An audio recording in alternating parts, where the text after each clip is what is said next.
Silent Hill is widely known for its creative and terrifying monsters. And what's a better way of starting off this series by starting with the first game in the series, Silent Hill 1. This video is structured like a tier list where I will be going from A to Z rating every monster, and I will be giving a quick summary of the monsters inside the respective title, and then I'll tell you my personal experience fighting the monster in question. So starting off with the Air Screamer, I have a few things to say about this, all of them being good. The first thing is that Silent Hill doesn't do flying monsters very often. And having the Air Screamer being a flying monster that is the first thing you see in the first 5 minutes of this game was super terrifying and super interesting. Is really unique seeing flying monsters, and one that's pretty much a deer and bat hybrid that's skinned, I think is really cool. And I just wish Silent Hill would do flying monsters more often. I think like the only time we see flying monsters this much is in Silent Hill 1, and we see it twice, and then I think that's it. Maybe Silent Hill 4 if I remember correctly. But yeah, Silent Hill 1 is the only real Silent Hill that has multiple flying monsters in it, and they're both terrifying to go against. So for that, I will be putting the Air Screamer in A. Alright, so now down to the Bloodsucker. The Bloodsucker, for its design, is really unique. I do think Silent Hill 1's monster designs were really good for the time. The Bloodsucker, I'm really terrified of like tiny crawly thingies that slither around and you kind of have a hard time tracking where it is. So the Bloodsucker for me is a monster that is terrifying. Something I never want to go against, really. I just think this is a really good monster design for this particular game. I think if they would have brought this monster back and not in terms of the armless one, I think it would have been even better, because obviously the graphics upgrade from 1 to 2 was massive. So I do think if they would have done like worm-like monsters more in 2 and 3 and 4, even equally as terrifying. So for the Bloodsucker, it is going to go into B tier. The Creeper. This is going to go along with the same things that I said from the Bloodsucker. I don't really like creepy crawly things that are on the ground as much. With that being said, though, I just think this is kind of a lazy take on a monster. The Creepers are cool, but it's just a bug, like a scarab of some kind. And I mean, like, it's whatever. It's going in C.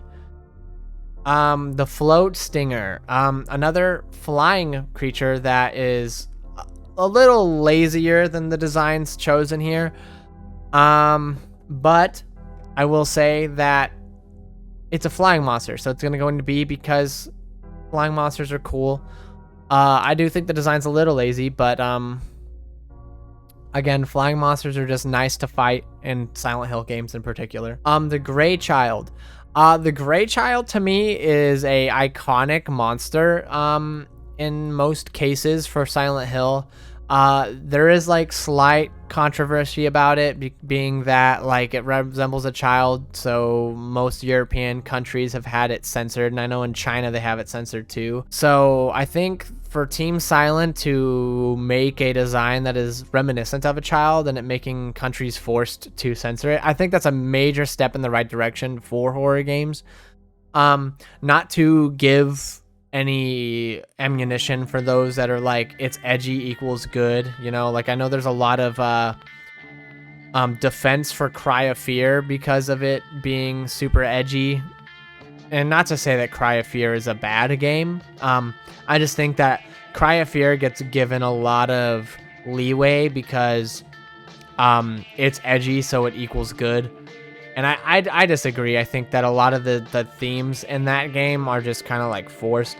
But that was a time. I think that game came out in like 2005 or 6 or something like that. That was the time back then. And I mean, Who am I to judge? But Grey Child, S tier. And for the Groaner, this isn't the first time we've seen a dog monster in a horror game before, but this is one of the first times we've seen it. Resident Evil came out with the Cerberus, and that was a iconic way to come out with a scary monster. And Silent Hill copied it. I mean, let's be real here. Silent Hill 1 is a not one-to-one copy of Resident Evil, but they did take a lot from Resident Evil and build upon it. With that being said, I think the Groaner and the Cerberus are both great monster designs. Anytime I've seen a Groaner or any monsters like dog, zombie dog, whatever the case may be before, I'm terrified. Immediate A tier. I think the design's really cool. It kind of matches the Air Screamer in a lot of ways now that I've put them side to side. I just think that's a good take. So for the Incubus or Dahlia, I think Dahlia's character is super pinnacle for the entire plot of Silent Hill 1. And I think she is definitely a good character that keeps the mythos of the cult cryptic and mysterious. I do think, though, that her design going from Dahlia into the Incubus was pretty predictable. And I can't speak for the people that played this game when it first came out. Maybe the times then, stuff like that wasn't predictable. I just feel like it's predictable now. For that alone, I think she's going to go in low B tier just because her character arc is very interesting, but her design into the Incubus is mediocre. With that being said, the Incubus itself, the boss itself, I think is higher B tier just because I like that they took the design of the Baphomet and made it into something that fits synonymous with Silent Hill. As well as it being a flying boss. I've spoken my opinion on flying bosses for a while now in this video, so therefore it is going into higher B tier. And honestly, with all regards, like the design itself is pretty simple and I would say lazy, but honestly, as much as lazy can be used as something derogatory, I think in this case for Silent Hill 1, I think lazy just means that they are using what they can with the engine they have. I mean, the processing power out of the PlayStation 1 is not the greatest, so make do with what you got. And I think having a ghost in the game, super terrifying. I think anytime you hear the Silent Hill 1 siren with a monster, you're just going to be terrified. That siren just sends shivers down my spine all the time. So I think what I'm going to do is I'm going to put him right by the Incubus.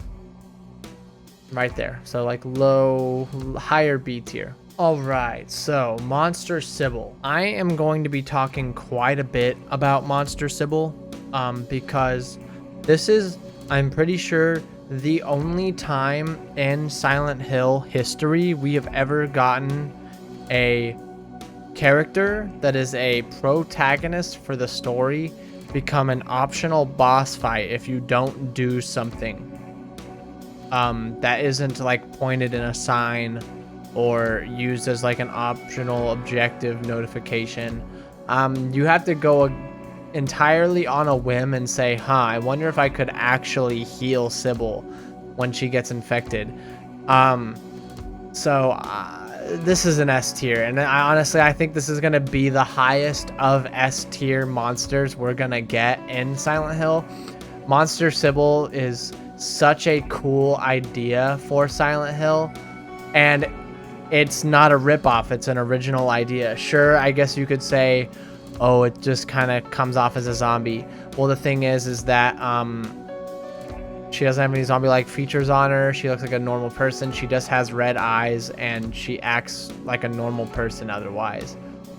I think that's super cool. And again, the idea that you aren't being told to heal Cybil in any way, you aren't notified that Cybil is like going to get infected and turn against you otherwise. That's just a really cool idea. I really wish Silent Hill would do more things like that. Like, you don't see that in 3, you don't see that in 2, you don't see that in 4, not to the same extent. And you don't see that in Homecoming, nor do you see that in any Silent Hill game to come out. We don't see a monster Cybil-like character where they are your ally beginning and could turn into your enemy later on. Just what a fucking cool idea, man. Such a cool idea. You know, I don't really know why I'm leaning towards C and D. I think that Silent Hill 1's main theme for monsters were like childcare slash like children that were abandoned. And I think that's the theme because Harry has lost Cheryl at this point. So a lot of the monsters are reflecting that. But I don't know. We've seen the Gray Child, we've seen the Larva Stalker, and now the Mumbler. Even though they are all different renditions of children, I think it's kind of I don't know. Even though these are different renditions of children, I just kind of think the theme is played out a little. Not to say this design is bad. I think it's really good. I just don't see why they decided to have 3 different types of like childlike enemies, because the Mumblers are like a little less than half the size of Harry in the game. So I don't know. So I'll give it the benefit of the doubt because it's a cool design still. I'll give it low B. So the Night Flutter that we're seeing here, it's just the Air Screamer. It's just a different version of the Air Screamer. I think minus points for them reskinning a skin and making it look different, but adding the same enemy in there. I think they could have done something different with him, like just to make it slightly different. Like the Air Screamer's just melee, this one's just ranged. You know, whatever the case may be. A minus points for it being just a reskin, but it's still a flying monster. It's still cool, so it's going above Mumbler actually. Puppet Doctor. You know, I really wish we saw more Doctor-esque monsters that weren't overly sexualized nurse figures or bobblehead nurses. When I saw this, I was like, oh, that's fucking terrifying. A random man in a lab coat that is walking around twitching with blood everywhere. Terrifying monster idea. Super cool monster idea too. I love it. I really wish Silent Hill would do more things like that. The hospital where these guys come out of, it's also a really great setting for that monster. I think it really sets the mood that the hospital is, you know, abandoned and decrepit. So for that, it's getting high A tier. That is the same opinion for the nurse, and I also give it bonus points because it's not any sexy bobblehead nurse design that we've seen after 2. So bonus points. All right, the Romper.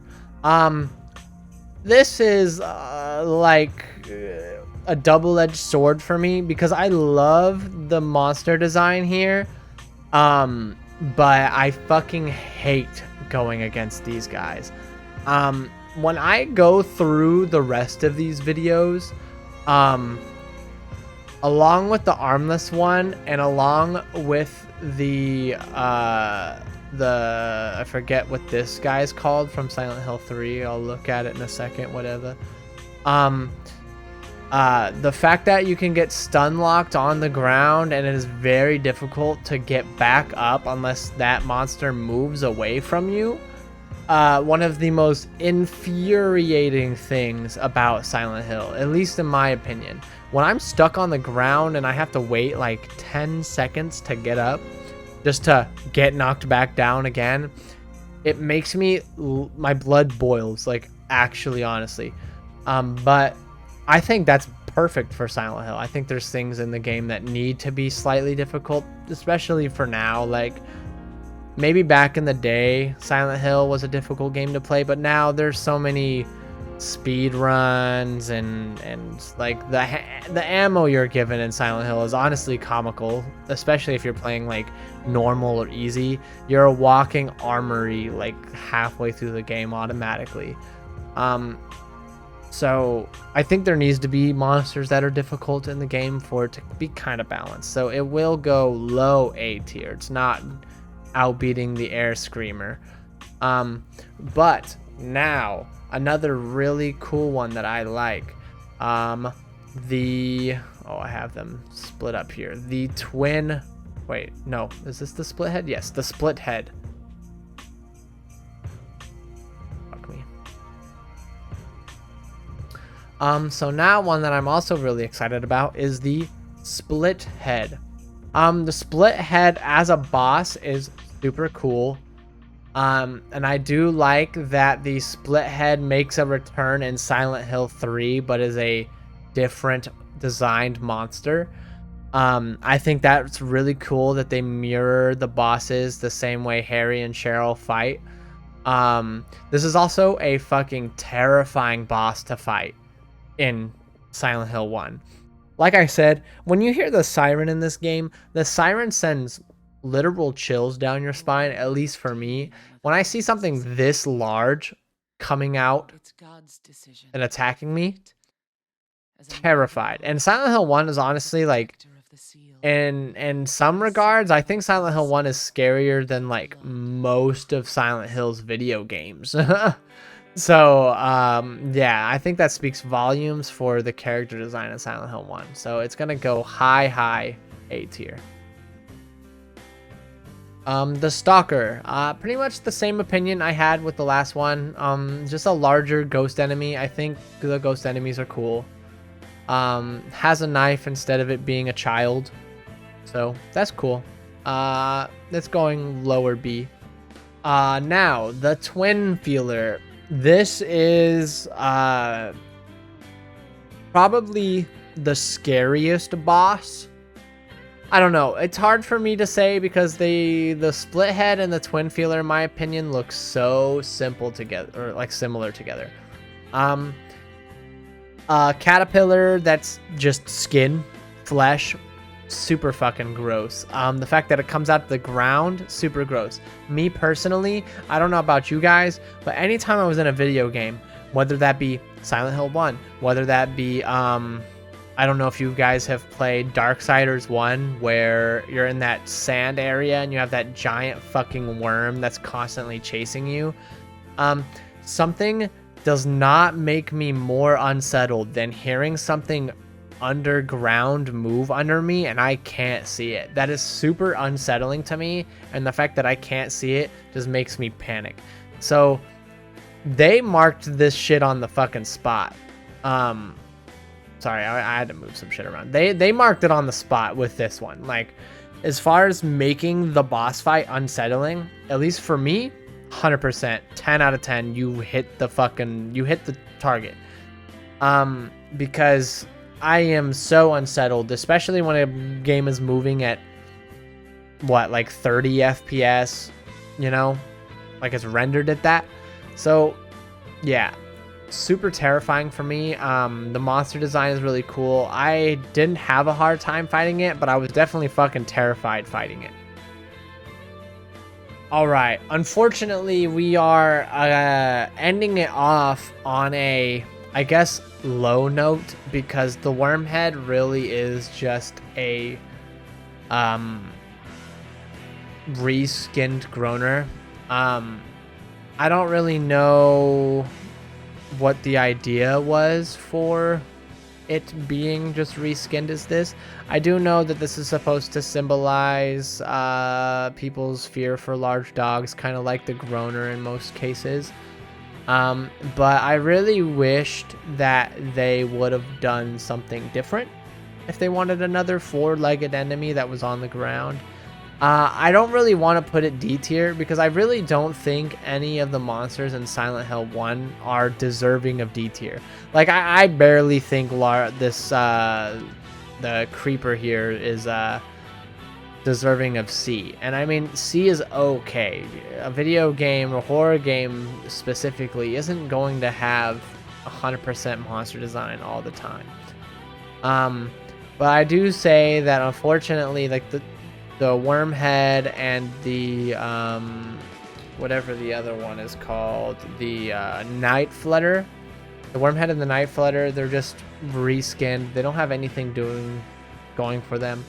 I think in that regard, it's gonna stay in B because it is still a cool design. I do like that they wanted to keep the same symbolism, but they flipped it, you know. Yeah, so that is the tier list.